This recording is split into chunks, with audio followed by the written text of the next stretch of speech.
Germany, the largest nation in Western Europe. Germany, an industrial and economic center of Western Europe, processor of raw materials, land of coal and steel. Rural Germany, the country of the Rhineland.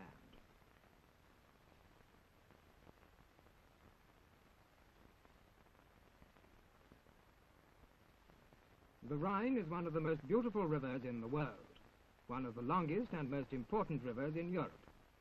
Not only Germany, but also Switzerland, France, and the Netherlands depend upon this river for their trade.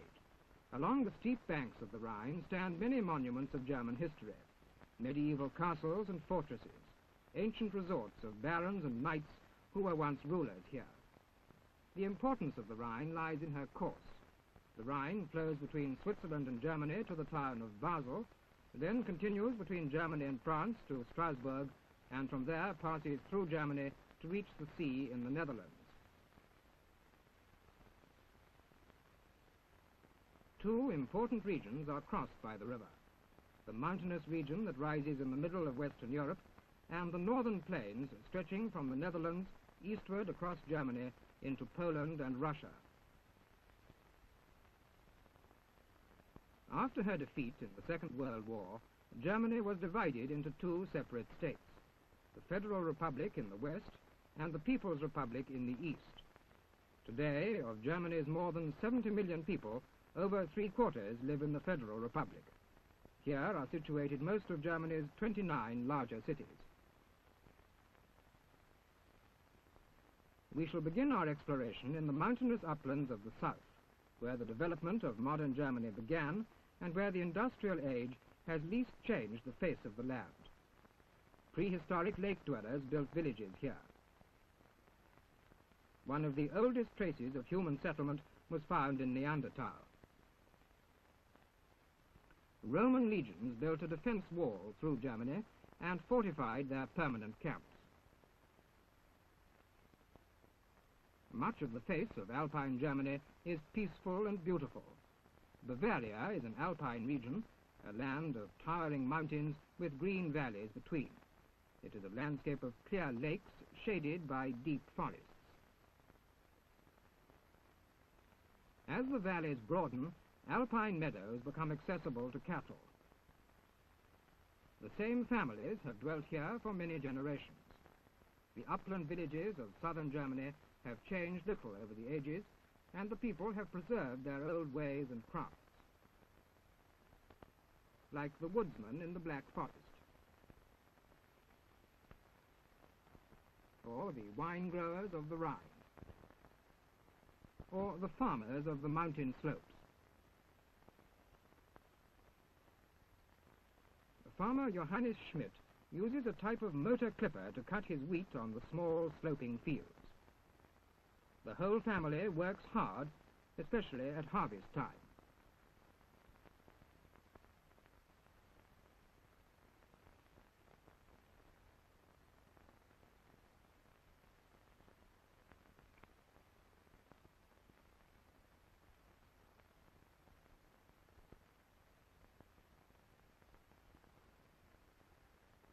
Many generations of Schmidts helped to build this large Bavarian farmhouse. Under the same roof are housed the peep cattle and the storage bins.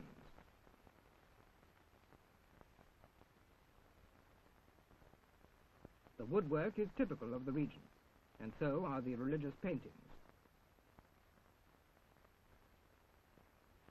A substantial meal has been prepared by the youngest sister, but the farmer's wife serves.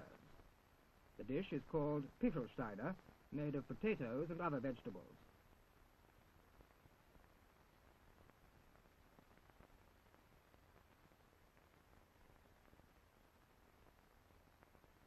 Grandfather Schmidt is still treated as the head of the household, for this is a patriarchal society. The oldest male member of the family is respected, even though the son has taken over the management of the farm. But not all the people are farmers. Many are craftsmen. Craftsmen like this violin maker have made German workmanship famous the world over.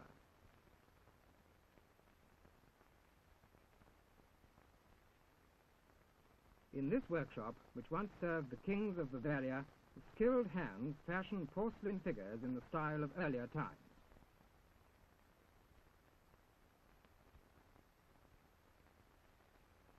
These delicate porcelain objects are only a few samples from the wide range produced at the Nymphenburg workshop in Bavaria. The development of handicraft industries was fostered centuries ago by the growth of trade in southern Germany. This is a typical square in a typical southern German town. The town is richly adorned with the works of art created by the master craftsmen of the Middle Ages and the Renaissance.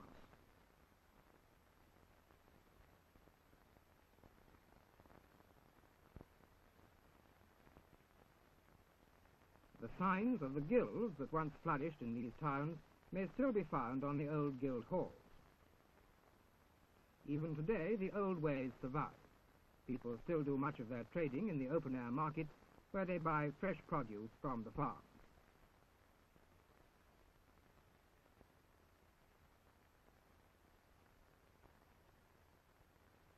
Out of the old crafts, there grew up in these cities a number of modern industries. The city of Nuremberg is one of the centers of the toy industry.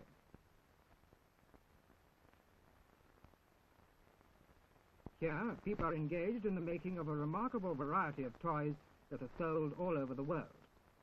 The ingenious creations of German toy makers, inheritors of their ancestors' art, are one of the nation's export products.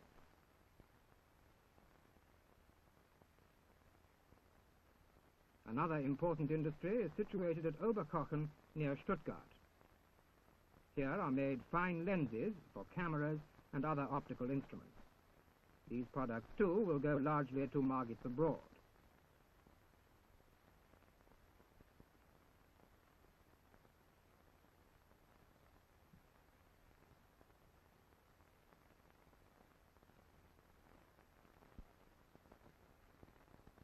Different in many ways is that part of Western Germany which lies on the plains between the northern cities of Hamburg and Berlin and the industrial Rhineland. This is the richest, most populous, and most productive region of the country.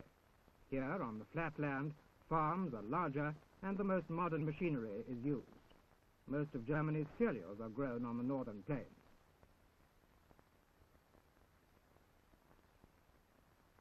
Potatoes are another important crop. There is no shortage of labor. Many of these farm hands are newcomers to the region, persons displaced by war, refugees from East Germany and from the provinces that Germany lost to Poland after the Second World War. Many farmers raise livestock, especially pigs. These products give Germany some of the food it needs, but not enough. Germany must still import food. The core of the region is the Rhineland-Westphalia district, Europe's biggest center of heavy industry. This district is part of an industrial triangle that includes northern France, Luxembourg, and Belgium.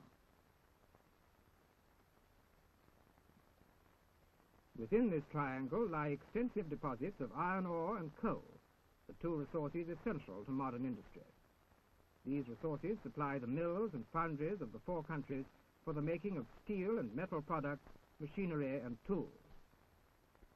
The most important part of the industrial triangle is situated in the Rhineland-Westphalia district of Germany.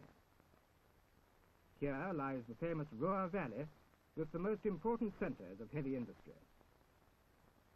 During the Second World War, many of the plants were totally destroyed. But in the years since the war, these vast works have been rebuilt and equipped with the most modern facilities.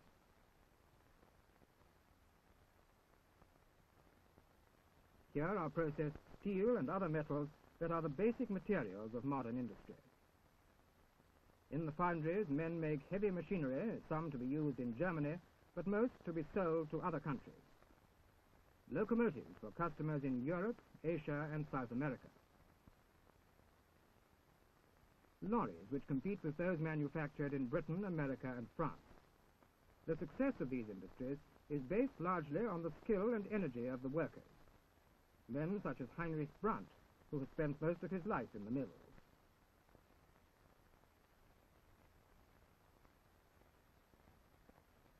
Next to him, as his apprentice, works his elder son, Emil.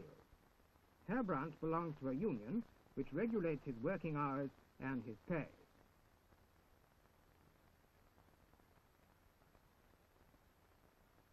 He is paid in marks, the currency issued by the West German Republic.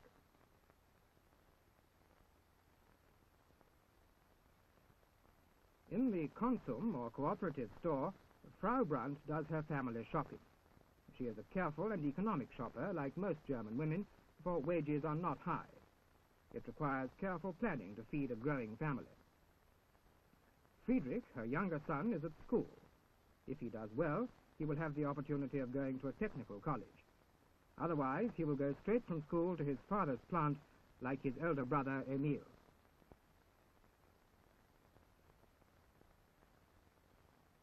Like most German workers, Herr Brandt and Emil use bicycles for transportation.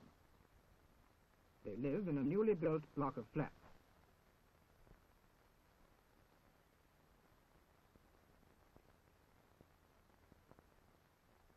Their flat is small and simply furnished, but life for the Brandts has steadily improved over the years since the war.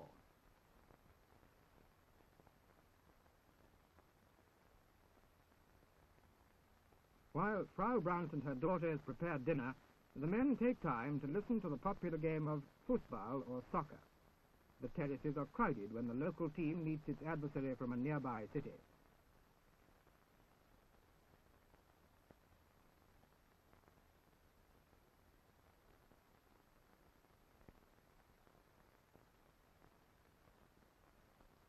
The greatest problem that Germany faces today is the division of the country. How this affects the people is dramatically revealed in the city of Berlin, which after the war was divided into 4 zones. Berlin is still split between the communist East and the free West, facing each other inside the city. Control of Berlin, like the control of the country, is split between the Western Federal Republic and the Eastern People's Republic.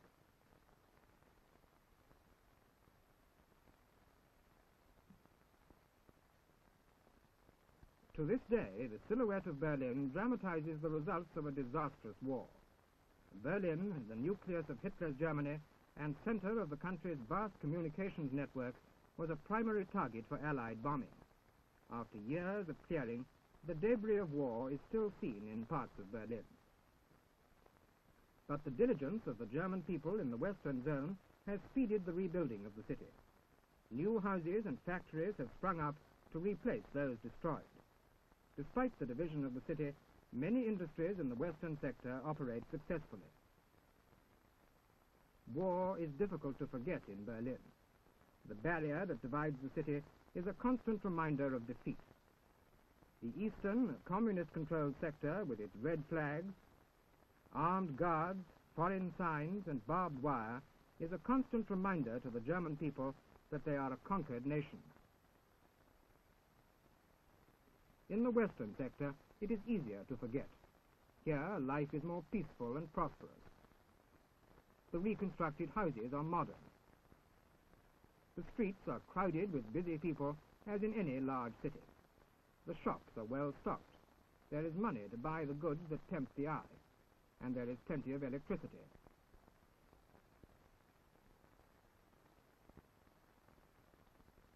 But the problem of a united Germany remains.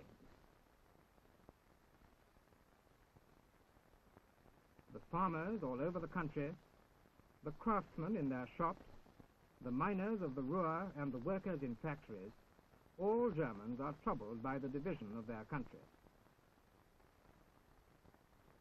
The creation of a new, peaceful Germany depends on the cooperation of the peoples of the Eastern and Western republics with each other and with their neighbor countries.